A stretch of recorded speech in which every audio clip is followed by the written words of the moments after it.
Hello student, good morning. अनवेरा online school classes में आप सभी का स्वागत है। मैं मनीष मालवीय, आपका साइंस टीचर। हम पढ़ रहे थे क्लास 10th की जो साइंस को लेकर अपना जो नया सिलेबस है, जो नया जो बुक आई है, उसका पहला लेसन अपन ने कंप्लीट कर लिया था। ठीक है, और उम्मीद करता हूँ कि आपको वो अच्छे से समझ में आया होगा। ठीक है, आज हम शुरू करने जा रहे हैं हमारे जो न्यू बुक का जो दूसरा लेसन है, अम्ल सार एवं लवण। अम्ल सारक एवं लवण क्या होता है, थोड़ी बहुत जानकारी हमने 8वीं और जो 9th क्लास थी उसमें प्राप्त की है। अम्ल स्वाद में खट्टे होते हैं। ठीक है, अम्ल सारक और लवण, इनके बारे में पूरे अच्छे से अपन चर्चा करेंगे। अम्ल स्वाद में खट्टे होते हैं तो सार क्या होते हैं, अंतर। ये एक बार कई बार पूछा जाता है 2 नंबर के सवाल में कि अम्ल और सार में अंतर क्या है। तो अम्ल स्वाद में खट्टे होते हैं, सार स्वाद में कड़वे होते हैं। अम्ल नीले लिटमस को लाल कर देते हैं, ठीक है, और सार लाल लिटमस को नीला कर देते हैं। और यही इनकी परिभाषा भी होती है कि वे पदार्थ जो स्वाद में खट्टे होते हैं तथा नीले लिटमस को लाल कर देते हैं, उन्हें अपन क्या कहते हैं, अम्ल कहते हैं। और सार किसे कहते हैं कि वे पदार्थ जो स्वाद में क्या हो, कड़वे होते हैं तथा स्वाद में कड़वे होते हैं तथा लाल लिटमस को नीला कर देते हैं, उसे अपन सार कहते हैं। ठीक है, तो देखिए, तो दोनों परिभाषाओं में एक चीज कॉमन है, लिटमस पत्र। तो लिटमस पत्र एक में अम्ल में नीला लिटमस पत्र लाल हो जाता है, सार में लाल लिटमस पत्र नीला हो जाता है। तो लिटमस पत्र यहाँ क्या कार्य कर रहा है, लिटमस पत्र ये जांच करने का वो पदार्थ है जो हमें बताता है कौन सा पदार्थ अम्ल है और कौन सा सार है। ठीक है, तो देखिए, अम्ल एवं सार की जो परिभाषा है अपन देखते हैं। सबसे पहले अम्ल के बारे में, अर्थात वे पदार्थ जो स्वाद में खट्टे होते हैं तथा नीले लिटमस पत्र को लाल कर देते हैं,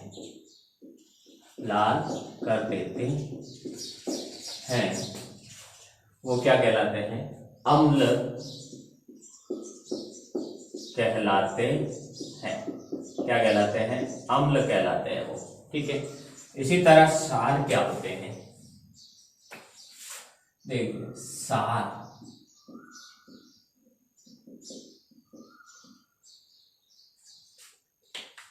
क्या होते हैं, वे पदार्थ जो स्वाद में कड़वे होते हैं तथा लाल लिटमस पत्र को नीला कर देते हैं,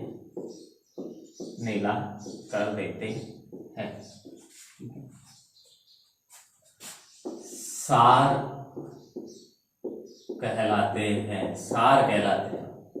वो क्या कहलाते हैं, हमारे सार कहलाते हैं। तो देखिए, अम्ल और सार क्या होते हैं, अम्ल स्वाद में खट्टे नीले लिटमस पत्र को लाल कर देते हैं, सार स्वाद में कड़वे लाल लिटमस पत्र को नीला कर देते हैं। ये एक सिंपल सी बात होगी। आगे देखिए, यहाँ लिटमस पत्र कॉमन है, जो मैंने आपको बताया। लिटमस पत्र क्या करता है, जांचने का कार्य करता है, जांचने का एक माध्यम कह सकते हैं। ठीक है, एक पेपर होता है छोटा सा, ठीक है, अगर वो नीला कलर का है, नीला लिटमस पत्र है, और अपन अम्ल को पानी में घोलकर क्या करेंगे, उसमें नीला लिटमस पत्र ले जाएंगे तो क्या होगा, वो लिटमस पत्र भीगते ही नीले से लाल कलर का हो जाएगा। जब नीले से लाल कलर का हो जाता है तो वो होता है स्वाद। और अगर उसी किसी विलियन में अपन ले जाते हैं लाल लिटमस पत्र को और वो भीगते ही नीला कलर का हो जाता है, नीला रंग का हो जाता है, तो उसे अपन सार कहते हैं। वह पदार्थ, वह विलियन सार कहलाता है। लिटमस पत्र की तरह ही क्या होता है, मेथिल ऑरेंज और फिनोक्सेटिन, ये भी दो सूचक हैं जो जिनसे हम चेक कर सकते हैं, जिनसे हम अम्ल और सार पदार्थ की जांच कर सकते हैं।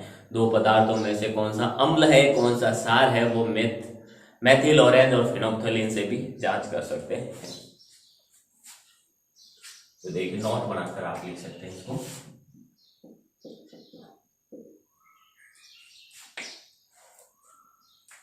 देखिए मेथिल ऑरेंज तथा फिनोक्सेटिन, मेथिल ऑरेंज तथा फिनोक्सेटिन का भी उपयोग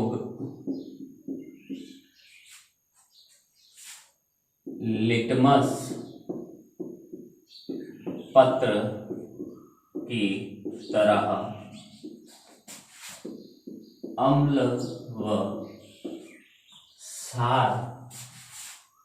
व सारक की जांच करने में किया जाता है। जांच करने में किया जाता है, जांच करने में किया जाता है।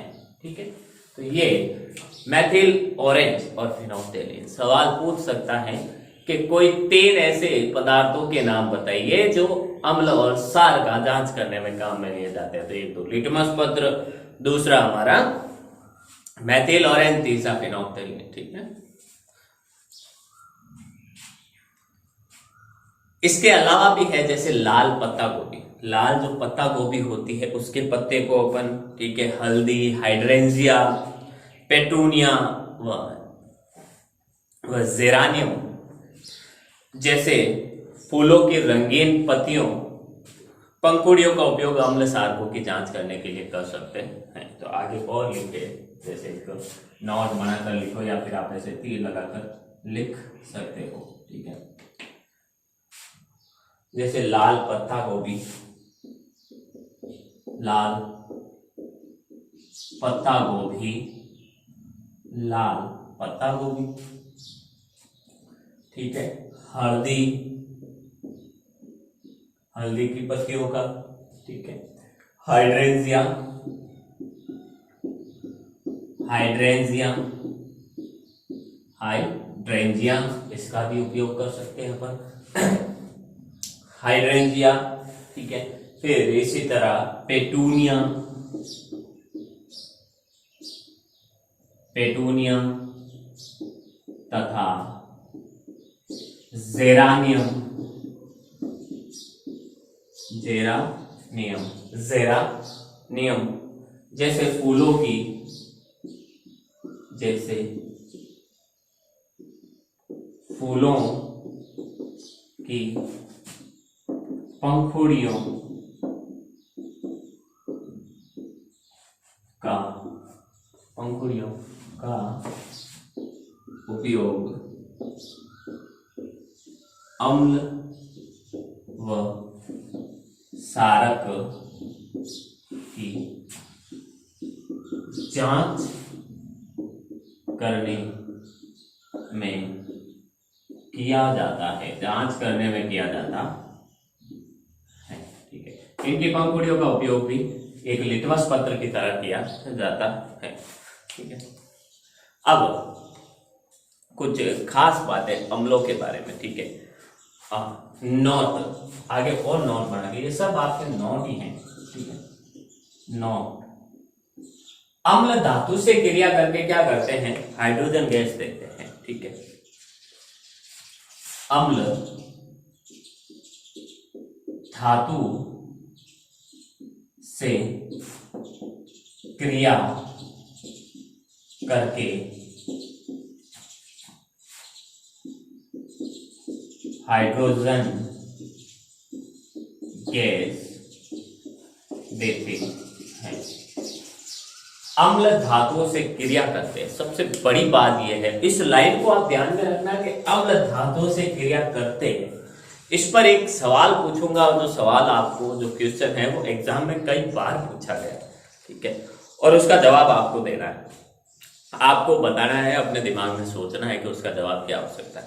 अब अम्ल धातु से क्रिया करके क्या करते हैं, हाइड्रोजन गैस देते हैं। तो अम्ल धातु से क्रिया करते तब होता क्या है, पहली बात तो देखिए, अम्ल जब धातु से क्रिया करते हैं तो वो बनाते हैं एक लवण, और प्लस क्या देते हैं, गैस। कौन सी गैस देते हैं, कि हाइड्रोजन गैस देते हैं, plus hydrogen gas, hydrogen gas देते हैं, ठीक है। देखिए, जैसे अम्ल हमने लिया एक 2HCl, 2HCl,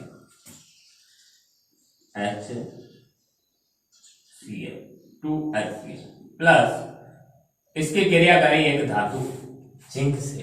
धातु कई हैं, लोहा है, ठीक है, लोहा, तांबा, सिल्वर, ये सोना, चांदी, ये सब धातु हैं, ठीक है।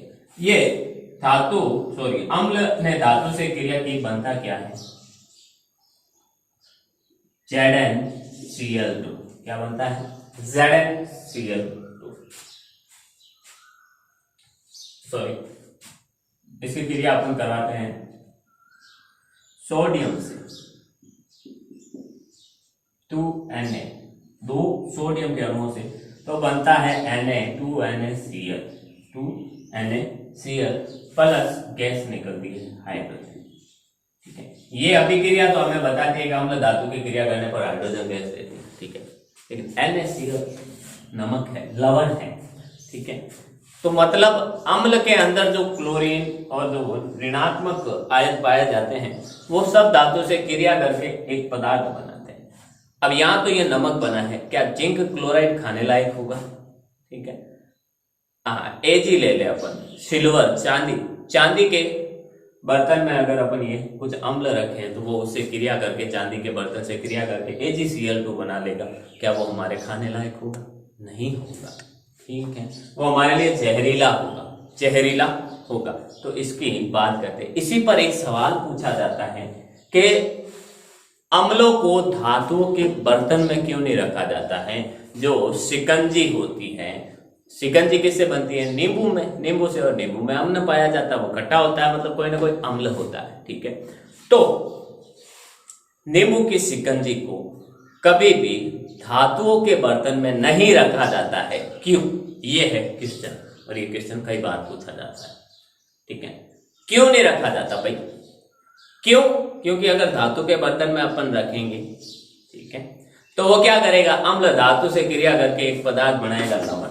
अब वो लवण लाभदायक भी हो सकता है, हमारे शरीर के लिए हानिकारक हो और ना भी हो, ठीक है।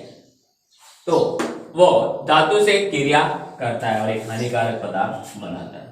तो सवाल जब पूछा जाता है कि अम्लों को धातु के बर्तन में नहीं रखा जाता है, क्यों, समझेंगे, तो आपको उत्तर ऐसे देना है कि धातु के बर्तन में इसलिए नहीं रखा जाता क्योंकि अम्ल धातु से क्रिया कर एक जहरीला पदार्थ बनाते हैं, ठीक है, और हाइड्रोजन गैस मुक्त करते हैं और जहरीला पदार्थ बनाते हैं, ठीक है। इसलिए हमें धातुओं के अंदर अम्लों को नहीं रखा जाता है।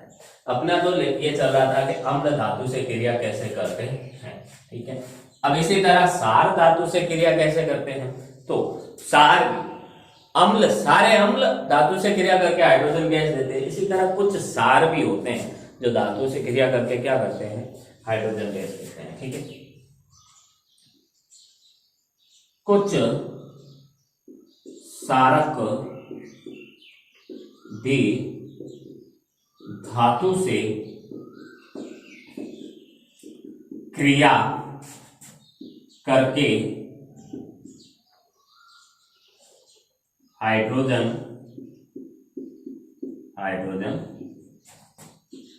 Gas, hydrogen gas, hydrogen gas देते हैं, हाइड्रोजन गैस देते हैं। ठीक है, जैसे NaOH, NaOH और प्लस जिंक की क्रिया करवा। ठीक है, 2NaOH, ये क्या है? HCl हाइड्रोक्लोरिक अम्ल, ये NaOH सोडियम हाइड्रोक्साइड है। ठीक है, इसका नाम, इसकी क्रिया अपन ने जिंक से करा, Zn जिंक से करवाई। ठीक है, तो बनता है Na2ZnO2, Na2ZnO2। तो इसकी क्रिया से बनता है सोडियम जिंकेट, इसको सोडियम जिंकेट कहते हैं। ठीक है, और साधारण रासायनिक में इसको सोडियम जिंक ऑक्साइड कहलाता है, जिंक ऑक्साइड या जिंक ऑक्साइड कहलाता है, और गैस देता है हाइड्रोजन। ठीक है, H2। ये इसे अपन सोडियम जिंकेट कहते हैं, इसे क्या कहते हैं? सोडियम जिंकेट कहते हैं, इसे सोडियम जिंकेट कहते हैं। सोडियम जिंकेट कहते हैं, सोडियम जिंकेट पदार्थ बनाता है। ठीक है, सारक भी धातुओं से क्रिया करके सोडियम जिंकेट बना कुछ ना कुछ लवण बनाते हैं। प्लस बात इंपॉर्टेंट ये है कि हाइड्रोजन गैस देते हैं। ठीक है, सवाल 1 नंबर में आपको पूछा जा सकता है छोटा सा, ठीक है, कि सार या अम्ल को लेकर, दोनों में से एक लेकर, ठीक है, या कैसे पूछा जा सकता है 2 तरीके से सवाल, कि अम्ल की धातु से क्रिया करवाने पर कौन सी गैस मुक्त होती है? ऑप्शन में दे दे आपको 4, या फिर एक लाइनर क्वेश्चन जो आते हैं उसमें दे दे अम्ल की धातु से क्रिया करवाई जाए तो क्या होता है। ठीक है, तो अम्ल की धातु क्रिया करवाने से हाइड्रोजन गैस निकलती है और एक अभिक्रिया लिखनी होती है अपन को। ठीक है, इसी तरह सारक का पूछ ले, और सवाल बढ़िया तरीके से देने वाला होगा तो वो कैसे देता है कि अगर सोडियम की हाइड्रोक्लोरिक अम्ल से क्रिया करवाते हैं तो क्या होता है। ठीक है, यदि सोडियम धातु की हाइड्रोक्लोरिक अम्ल के साथ क्रिया करवाते हैं तो क्या होता है? तो हाइड्रोजन गैस निकलती है और NaCl बनता है, ये अपन को लिखना होता है। ठीक, तो स्क्रीनशॉट ले पहले आप इसका।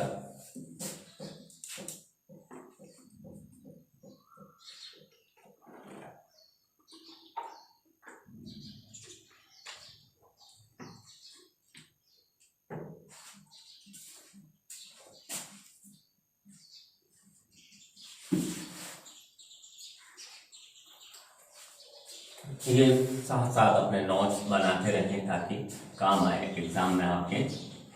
देखिए,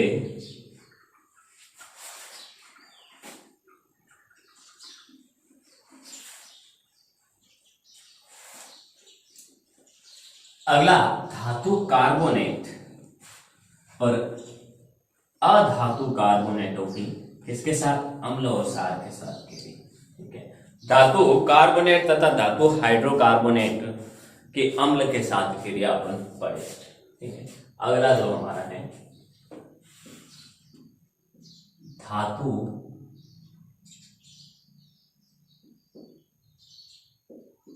कार्बोनेट,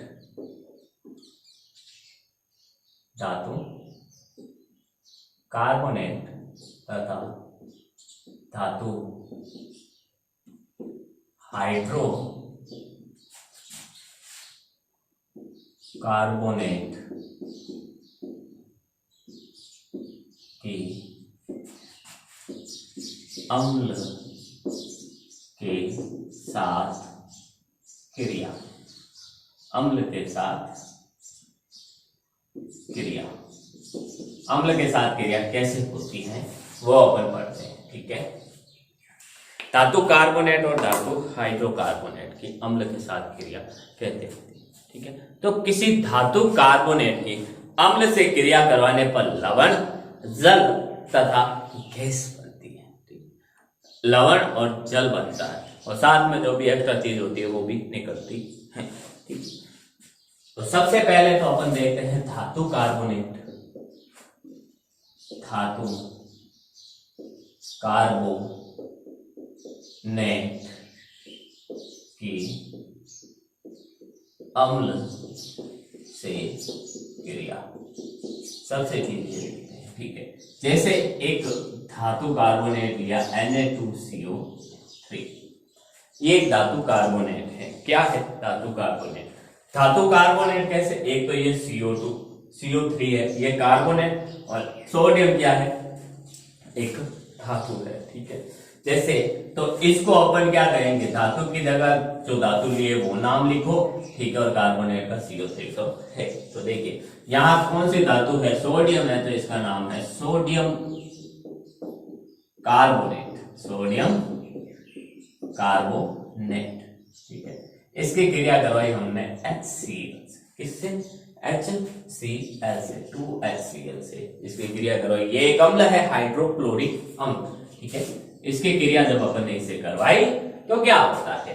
सोडियम कार्बोनेट की क्रिया, सोडियम कार्बोनेट, धातु कार्बोनेट हो गया, ये एक धातु कार्बोनेट है, ठीक है, 2HCl। नेक्स्ट देखिए क्या क्रिया होती है? क्रिया होने पर बनता है 2NaCl, 2NaCl, ठीक है, प्लस बनता है H2O plus CO2 plus CO2, ठीक है, ये बनता है। तो धातु कार्बोनेट की अम्ल के साथ क्रिया कैसे होती है? इसका सवाल ऐसे बनेगा कि सोडियम कार्बोनेट को जब सोडियम कार्बोनेट में जब हाइड्रोक्लोरिक अम्ल मिलाया जाता है तो क्या होता है? अभिक्रिया द्वारा बताइए, अभिक्रिया लिखिए, ठीक है। तो ऐसे ही सवाल पूछा जाता है। तो बनता है NaCl, H2O और CO2। अब कैसे?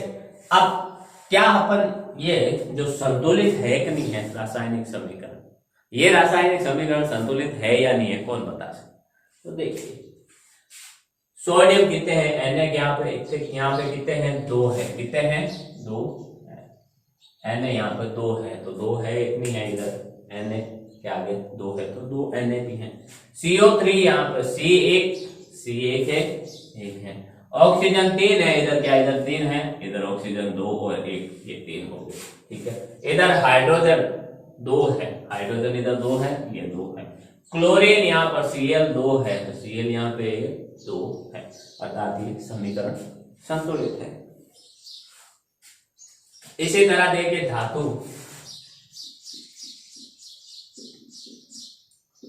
हाइड्रो कार्बोनेट की अम्ल से क्रिया, अम्ल से क्रिया कैसे होगी? अब धातु हाइड्रोकार्बोनेट, धातु होगी, अब कार्बोनेट तो ठीक था, अब हाइड्रो क्या होता है? हाइड्रो कुछ नहीं, धातु और कार्बोनेट जो हमने पढ़ा था उसके बीच एक H लगा होता है, हाइड्रोजन वाला H लगा होता है। तो देखिए क्रिया करवाते हैं इसी की, जैसे NaHCO3, NaH, धातु हाइड्रोकार्बोनेट का नाम लिखते हैं अपन, जैसे NaHCO3। अब इसका क्या नाम होगा? धातु की जगह धातु का नाम लिखो, धातु कौन सी है? सोडियम, हाइड्रो का हाइड्रो है, कार्बोनेट का कार्बोनेट है, तो इसका नाम हो गया है सोडियम हाइड्रो कार्बोनेट, ये इसका नाम हो गया। किसका? इस धातु का। इसकी क्रिया जब अपन HCl से करवाते हैं, क्या करवाते हैं? HCl से करवाते हैं, तो क्या बनता है? तो बनता है वही चीज NaCl, ठीक है, NaCl प्लस बनता है H2O, H2O plus CO2 plus CO2 gas बनती है। अर्थात अपन कह सकते हैं धातु कार्बोनेट और धातु हाइड्रोकार्बोनेट के साथ अम्ल की क्रिया करवाते हैं तो हमें क्या प्राप्त होता है? कि लवण प्राप्त होता है, जल प्राप्त होता है, लवण प्राप्त होता है और जल प्राप्त होता है, ठीक है। साथ ही साथ कार्बन डाइऑक्साइड भी प्राप्त होती है। अब इस अभिक्रिया को के अंदर जो हमें CO2 गैस प्राप्त हुई, इस CO2 गैस को अपन क्या करते हैं? एक जगह इकट्ठा करते हैं। जैसे ही अपन सोडियम हाइड्रोक्साइड में क्या मिलाया जाता है? अम्ल HCl मिलाया जाता है। क्या मिलाया जाता है? अम्ल HCl मिलाया जाता है। तो क्या होता है? जैसे ही अम्ल HCl मिलाते हैं तो NaCl लवण बनता है, H2O होता है और एक गैस निकलती है CO2 गैस। उस CO2 गैस को अपन क्या करते हैं, इकट्ठा कर देते हैं, ठीक है। फिर इस CO2 गैस को क्या करते हैं, चूने के पानी में प्रवाहित करते हैं, अर्थात दूसरी कोई पदार्थ में, दूसरी कोई परख नली, टेस्ट ट्यूब जिसे आप पदार्थ अपन कहते हैं, ठीक है, कोई बर्तन में, ठीक है, कांच की ग्लास में अपन क्या करते हैं, उस CO2 गैस जो ये निकल रही है, तो इस CO2 गैस को चूने के पानी में प्रवाहित करने पर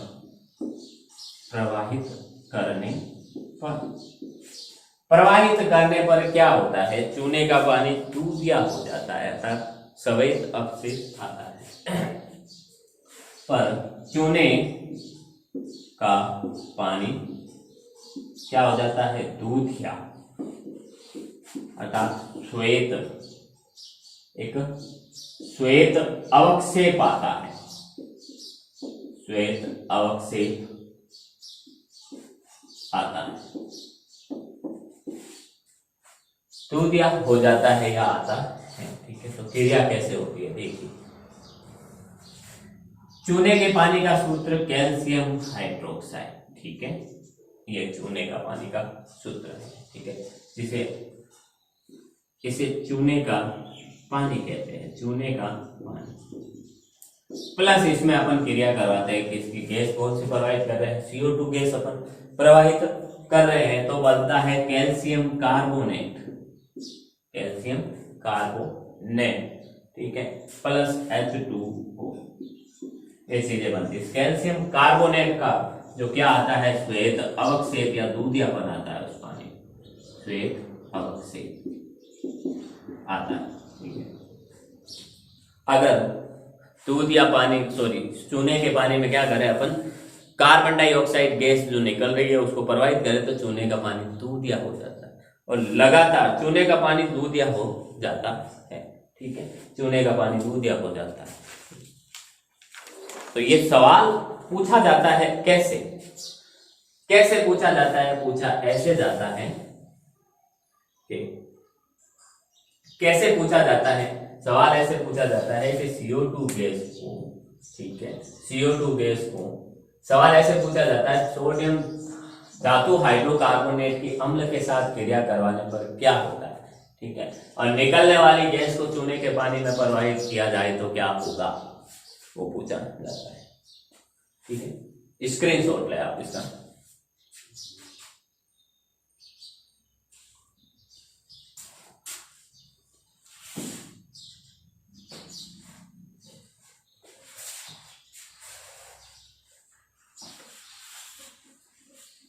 ठीक है, ये समझ में आया होगा आपको, ठीक है। अर्थात CO2 गैस को चूने के पानी में अगर अपन प्रवाहित करते हैं तो चूने का पानी क्या हो जाता है, दूधिया हो जाता है, ठीक है। इसी CO2 गैस को थोड़ी देर प्रवाहित करते हैं तो दूधिया हो जाता है चूने का पानी, लेकिन लगातार या ज्यादा मात्रा में CO2 प्रवाहित करने पर क्या होता है देखिए, लगातार फिर कैल्शियम कार्बोनेट जो बनती है अंदर, जिसका श्वेत अवक्षेप होता है उसमें, और प्लस H2O जो जल बनता है उसमें लगातार अपन CO2 गैस प्रवाहित करते रहते हैं, तो क्या बनता है, को बनता है कैल्शियम, तो बनता है हमारे कैल्शियम हाइड्रोकार्बोनेट, कैल्शियम हाइड्रोकार्बोनेट बनता है, ठीक है। जो क्या होता है, ये जो जल में विलयशील होता है, यह जल में विलयशील होता है, अर्थात घुल जाता है, जल में घुल जाता है, ठीक है। तो ज्यादा देर प्रवाहित करने पर होता क्या है, ज्यादा देर प्रवाहित करने पर चूने के पानी का दूधियापन समाप्त हो जाता है, क्या हो जाता है, समाप्त हो जाता है। ठीक है, अर्थात पहली बार जो अपन ने CO2 गैस प्रवाहित की थी तो श्वेत अवक्षेप दूधियापन जो आया था वो लगातार CO2 गैस और प्रवाहित करते रहते तो दूधियापन वापस गायब हो जाता है। अर्थात सिंपल सी शॉर्ट भाषा में अपन कह सकते हैं इसका फॉर्मूला क्या है, अम्लों की धातु और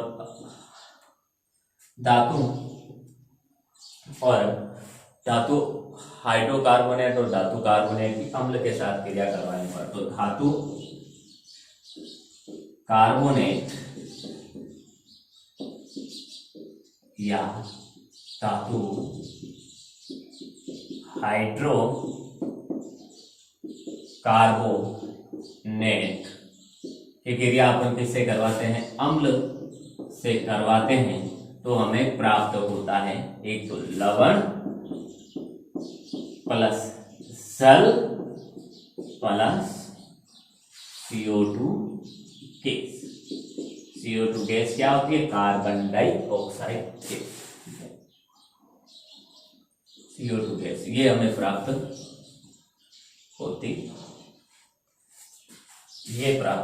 ठीक है, ये है धातु हाइड्रोक्साइड और धातु कार्बोनेट, धातु कार्बोनेट और धातु हाइड्रोकार्बोनेट से क्रिया करवाने पर।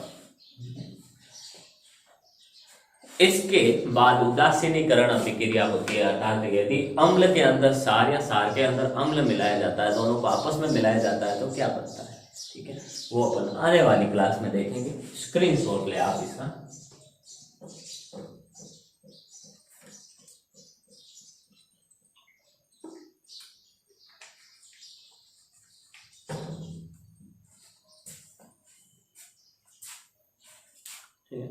तो देखिए,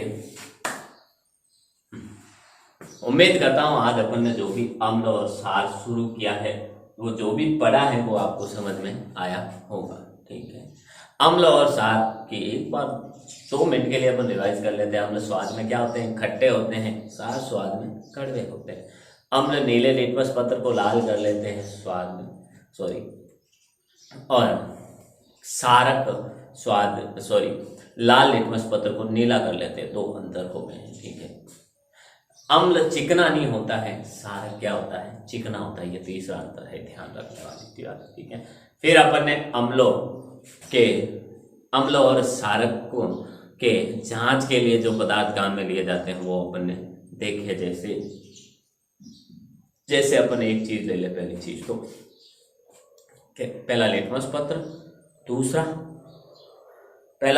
पत्र, दूसरा हमारा मेथिल ऑरेंज एक्विलियन, तीसरा हमारा फिनोप्थेलिन, चौथा हम लाल पत्ता गोभी की जो पंखुड़ियाँ ले लो, भले हल्दी की पंखुड़ियाँ ले लो, हाइड्रेंजिया, पेटूनिया, ठीक है, जेरानियम, इन सब की जो पंखुड़ियाँ होती है इनसे अपन अम्ल और सार का कौन सा पदार्थ अम्ल है कौन सा सार है ये जांच कर सकते हैं। लेकिन सवाल मैं आपसे ये पूछ रहा हूं कि अगर इन सब से अपन ये जांच कर सकते हैं कि अम्ल कौन सा है और सार कौन सा है, ये जांच कर सकते हैं, तो ये कैसे पता चलेगा कि कौन सा ज्यादा अम्लीय है और कौन सा कम अम्लीय है। ये ज्ञात करने के लिए अपन ने पढ़ रखा है लास्ट क्लास पहले लेसन में। उसके लिए क्या आती है, एक स्केल आती है, क्या नाम है उसका, pH स्केल। ठीक है, जो अपन आने वाली क्लास में पढ़ेंगे, जिसके बारे में अपन आने वाली क्लास में पढ़ेंगे, ठीक है, जो हमें बताती है कि कौन सा पदार्थ कितना अम्लीय है और कितना क्षारीय है। ठीक है, तो उम्मीद करता हूँ जो भी आज हमने पढ़ा है वो आपको समझ में आया होगा। मिलते हैं अपन अगली क्लास में, तब तक के लिए ऑल द बेस्ट। घर में रहिए, सेफ रहिए, सुरक्षित रहिए, अपना और अपनों का ख्याल रखें, लगातार जुड़े रहिए और अपनी पढ़ाई को जारी रखें। अनवीरा ऑनलाइन क्लासेस आपकी लिए हमेशा उपस्थित रहेगी और जल्द ही आपके बाकी सब क्लासों के जो न्यू बुक आई है उसका स्टार्ट कर दिया जाएगा। मिलते हैं अगली क्लास में, तब तक के लिए all the best, thank you.